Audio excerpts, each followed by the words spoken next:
Ravindra, Congress party अभी कह रही है कि कानूनी विकल्प क्या है उस पर हम विचार करेंगे, लेकिन झटका बहुत बड़ा है, संसद सदस्यता खारिज।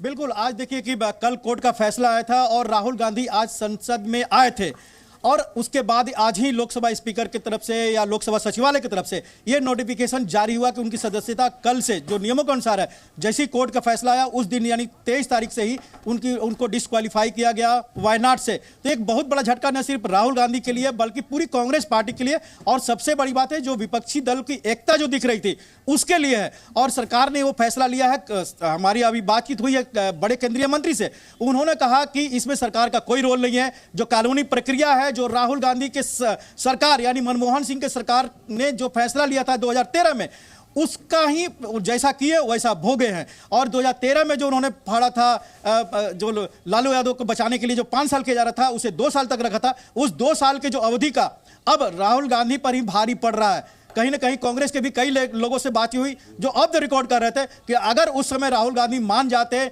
5 साल की सजा पर ही डिस्क्वालीफाई के मसौदे पर वो तैयार हो जाते तो आज ये दिन नहीं देखना पड़ता। जाहिर सी बात है उनकी सदस्यता चली गई है।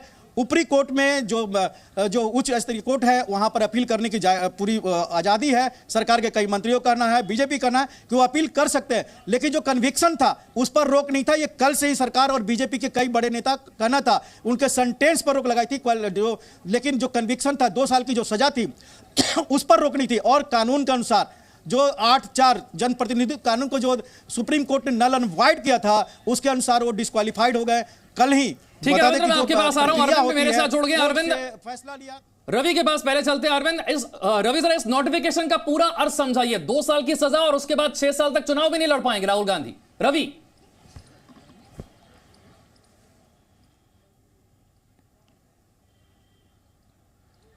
इसी पे कर लो, इसी पे थ्रू हूं। रवि अगर सुन पा रहे हैं, लोकसभा सचिवालय के नोटिफिकेशन का पूरे मायने समझाइए।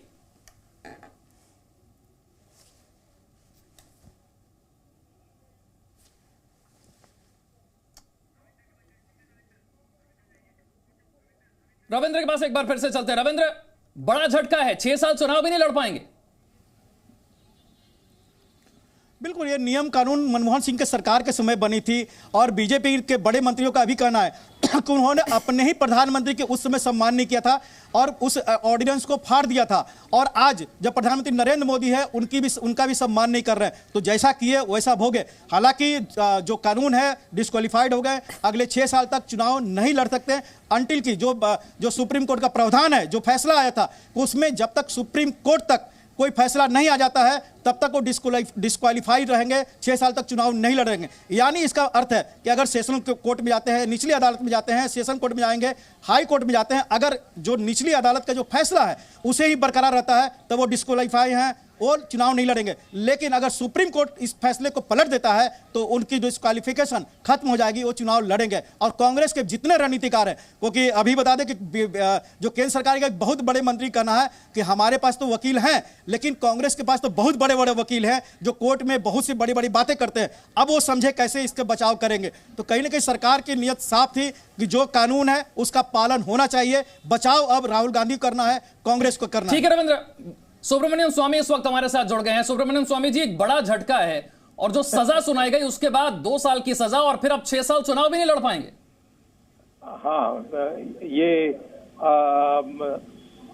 आज हुआ है और इसमें कोई आश्चर्यजनक बात नहीं है, क्योंकि जहाँ तक सदस्यता समाप्त करने के लिए उसके लिए प्रस्ताव पास करनी थी, पास हो गई है। और ये पहले भी हुआ है, इंदिरा गांधी का हुआ था 77 में, उसके पहले 1900 यानी इमरजेंसी काल में 19 जब इमरजेंसी की काल थी उस समय मेरा राज्यसभा का सदस्य को रद्द किया गया। तो ये शक्ति, ये पावर पार्लियामेंट के पास है कि प्रस्ताव पास करके वो सदस्यता समाप्त कर सकते हैं। और मैं समझता हूं कि कोई आश्चर्यजनक नहीं है जिस तरीके से उसने एक समुदाय की बुराई की और अन्य बातों में कुल मिलाकर एक संसद सदस्य का गरिमा घटाने वाली बात है, इसीलिए उसकी हुआ है। जी, और साथ ही कांग्रेस अब ये कह रही है कि हम कानूनी लड़ाई लड़ने के लिए तैयार हैं। हाँ, लड़े तो फिर ये सवाल पूछेंगे कि जब आपने किया था सुब्रमण्यम स्वामी का, उस समय ये कानून नहीं है, आपको चचा, हम तो उसका जवाब देने के लिए तैयार हैं। और मैं समझता हूँ कि उस समय तो मैंने कोई अपराध भी नहीं किया था, मैंने सिर्फ कहा कि लोकतंत्र होना चाहिए देश में, और विदेशों में मैंने मीटिंग्स की थी क्योंकि इंडिया में मीटिंग करना प्रतिबंध था। तो और मैंने देश का बुराई नहीं किया, मैंने देश का अच्छा ही किया कि हमने लोकतंत्र के लिए हमने लोगों को जुटाया, वो भी प्रवासी भारतीयों को।